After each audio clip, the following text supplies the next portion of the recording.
बड़े बुजुर्ग कह गए कि अपने खर्चों पे ध्यान दो, खर्चों पे ध्यान दोगे तो पैसा अपने आप बढ़ जाएगा। बट आज की इस दुनिया में हम लगभग एक्सपेंसेस की ओर ध्यान देना भूल चुके हैं। इन्वेस्टमेंट करते वक्त भी ऐसे छोटे छोटे खर्चे होते हैं जो अपने फाइनेंशियल डिसीजंस में हम ध्यान ही नहीं देते, कंसिडर ही नहीं करते, और जिसकी वजह से एक बहुत बड़ा इम्पैक्ट क्रिएट हो जाता है। आज मैं आपको एग्जाम्पल के तौर पे बताता हूँ। एग्जाम्पल के तौर पे कहानी आपको सुनाता हूँ दो दोस्तों की। एक दोस्त का नाम था अमर और दूसरे का नाम था एंथनी। दोनों कॉलेज के दोस्त थे। दोनों ने कॉलेज कंप्लीट किया और कॉलेज कंप्लीट करने के बाद उन्होंने 20 साल की उम्र में नौकरी करना शुरू कर दिया। जैसे ही दोनों ने नौकरी शुरू करा, क्योंकि दोनों पढ़े लिखे थे, इन्वेस्टमेंट्स के बारे में जानते थे, फाइनेंशियल प्लानिंग के बारे में जानते थे, तो दोनों ने विचार किया कि हम अपना पैसा, कुछ पैसा इन्वेस्टमेंट के तौर पे म्यूचुअल फंड में डालते रहेंगे। अमर ने भी ये बोला कि मैं 1 लाख रुपया म्यूचुअल फंड में डालूंगा हर साल। एंथनी ने भी बोला मैं भी 1 लाख रुपया म्यूचुअल फंड में डालूंगा हर साल। दोनों ने ही अपने अपने म्यूचुअल फंड सेलेक्ट करे और दोनों ही म्यूचुअल फंड का जो सालाना रिटर्न था, ईयरली रिटर्न, वो था 15%। अब ये पैसा उन्होंने जोड़ना शुरू करा अपने रिटायरमेंट के लिए, यानी कि 60 साल की उम्र में पहुंचने के बाद जो पैसे की ज़रूरत पड़ेगी। अब इसी दौरान दोनों की शादी होती है, दोनों का परिवार बढ़ता है, दोनों के बच्चे होते हैं। जब तक वो 60 साल की उम्र तक पहुंचते हैं, दोनों बच्चे बड़े हो जाते हैं और फाइनली आता है वो दिन जिस दिन के लिए ये पैसा जोड़ा गया था, यानी रिटायरमेंट का दिन। अब दोनों की उम्र 60 साल हो चुकी है। अमर भी 60 साल का हो चुका है और एंथनी भी 60 साल का हो चुका है। अब दोनों वापस मिलते हैं, बात करते हैं कि 20 साल की उम्र में हमने इन्वेस्टमेंट शुरू की थी, आज उस पैसे को हम भुनाएंगे और अपना आगे वाला जीवन आराम से काटेंगे। अमर अपने म्यूचुअल फंड वाले के पास पहुंचता है और एंथनी अपने वाले के पास।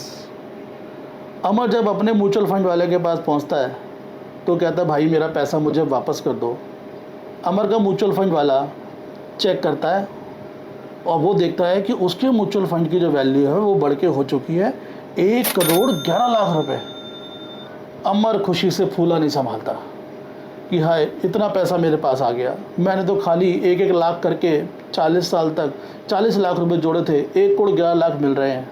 वो बहुत खुश होता है और वो उस पैसे को लेता हुआ एंथनी की ओर जाता है, एंथनी से मिलने जाता है सेलिब्रेट करने के लिए। उधर एंथनी वो अपने म्यूचुअल फंड वाले के पास जाता है, वो उससे कहता है भाई मेरा पैसा भी मुझे वापस करो। अब उसका म्यूचुअल फंड वाला भी चेक करता है और वो कहता है कि आपका पैसा बढ़ के 2,54,00,000 रुपये हो चुका है। जी हाँ, बिल्कुल ठीक सुना आपने, एंथनी का पैसा बढ़ के 2,54,00,000 रुपये हो चुका है। एंथनी भी खुश कि वाह मेरा पैसा भी बढ़ गया। वो उस पैसे को कैश करता है और एंथनी अमर के पास जाता है मिलने के लिए।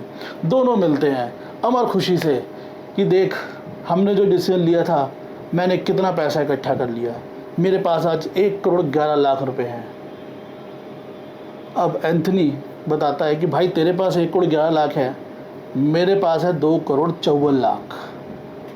अब यहाँ पर 3 इडियट्स का एक रूल एप्लीकेबल होता है कि दोस्त फेल हो जाए तो दुख होता है, पर उससे भी ज़्यादा दुख होता है जब वो फर्स्ट आ जाए। एंथनी की ये बात सुन के अमर का मुंह लटक जाता है कि भाई ये कैसे हो गया, तूने और मैंने सेम तरह के म्यूचुअल फंड में तो पैसा लगाया था, दोनों की सालाना रिटर्न 15%, दोनों 1-1 लाख रुपए लगा रहे थे, तो तेरी रिटर्न मेरी रिटर्न से इतनी ज़्यादा कैसे? ज़रूर तूने पैसा बीच में ज़्यादा लगाया है। अब इसको चेक करने के लिए दोनों वापस अपने म्यूचुअल फंड वाले के पास पहुंचते हैं और उन्हें पता लगता है एक बहुत ही सीक्रेट बात का, जिस बात के बारे में दोनों ने इन्वेस्टमेंट करते वक्त जानकारी नहीं ली थी, और वो जानकारी थी एक्सपेंस रेशो की। अमर ने जो पैसा इन्वेस्ट किया था, जिस फंड में इन्वेस्ट किया था, उस फंड का एक्सपेंस रेशो था 2.5%, जबकि एंथनी का म्यूचुअल फंड जो था उसका एक्सपेंस रेशो था 0.1%। अब आप कहेंगे साहब ये तो छोटा सा डिफरेंस हुआ, पर ऐसा नहीं है। ये छोटा सा डिफरेंस हर साल आ रहा है और 40 साल तक रहा। जब इसका कंपाउंडिंग इफेक्ट देखते हैं तो एक बड़ा इफेक्ट निकल के आता है, जो कि आपके सामने है। अमर को मिला 1 करोड़ 11 लाख और एंथनी को मिला 2 करोड़ 54 लाख। अब सोचिए इतना बड़ा फ़र्क, और किस वजह से? सिर्फ एक वजह से, which is the expense ratio of the mutual fund. ऐसी ही कई गलतियाँ अमर और एंथनी की तरह, ऐसी ही कई गलतियाँ हम लोग अपनी रेगुलर लाइफ में करते हैं। हम आम तौर पे रिटर्न ऑन इन्वेस्टमेंट तो चेक करते हैं, पर उससे जुड़े खर्चे नहीं। जब हम उनसे जुड़े खर्चे और उनसे जुड़े टैक्स को भी कंसिडर करेंगे, तब हमें पता लगेगा कि असल में रेट ऑफ रिटर्न कितना आएगा। तो गोइंग फॉरवर्ड किसी भी तरह की इस तरह की इन्वेस्टमेंट के लिए खर्चों को ध्यान में ज़रूर रखें। धन्यवाद। अगर आपको ये वीडियो अच्छी लगी हो तो इसे लाइक एंड शेयर कीजिए, और इस तरह की और इन्फॉर्मेटिव वीडियो देखने के लिए हमारे चैनल को सब्सक्राइब करें।